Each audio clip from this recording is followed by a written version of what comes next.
स्वप्नील 10 ते 12 वर्ष सराव करत आहे। मला त्याचा अभिमान आहे। याबद्दल पांडुरंगाची साथ आहे। मुलगा आमचा बाहेर गेला तरी आम्ही मुलाला साथ दिली म्हणून मुला आमचा पुढे बाहेर चालला आणि त्याने प्रगती केली। सण वार त्याला काही माहिती नाही। आम्ही अपेक्षा करायची स्वप्नील तू घरी ये तर म्हणायचा काय सुट्टी नाही मला म्हणायचा, मला करेल महत्त्वाचं आहे असा तो बोलायचा। मग आई वडिलांनी त्याला आशीर्वाद दिला, साथ दिली। पांडुरंगाच्या कृपेने तो आतापर्यंत जिंकला। नमस्कार, मी सुरेश महादेव कुसाळे, रायफल नेमबाज स्वप्नील कुसाळेंचा वडील। गेली 12-13 वर्षे स्वप्नील हा आपल्या खेळामध्ये फार मोठा मनापासून काम करतोय, सराव करत आहे।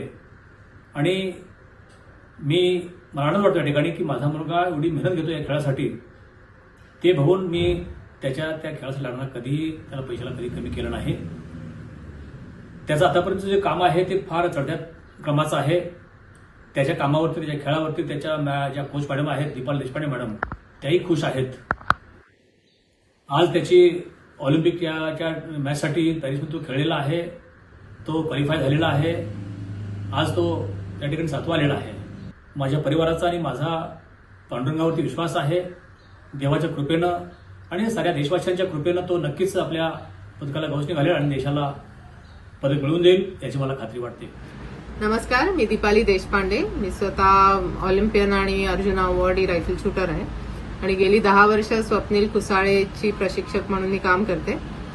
तर स्वप्नील कुसाळे पॅरिस ऑलिम्पिकमध्ये 50 मीटर रायफल 3 पोझिशन प्रकारामध्ये भारताचं प्रतिनिधित्व करतोय। तो त्याचा अभिमान तर आहेच, पण त्याशिवाय त्याची आधी जी त्याची कामगिरी राहिली आहे एशियन गेम्समध्ये, जागतिक अजिंक्यपद स्पर्धेमध्ये, तर त्या सगळ्या कामगिरीमुळे त्याच्याकडून अपेक्षाही खूप आहेत। आणि 2022 मध्ये झालेल्या जागतिक अजिंक्यपद स्पर्धेमध्येच त्याने ऑलिम्पिकचा कोटा मिळवल्यामुळे त्याला 2 वर्ष तयारीला 2 वर्षाचा पूर्ण कालावधी मिळाला।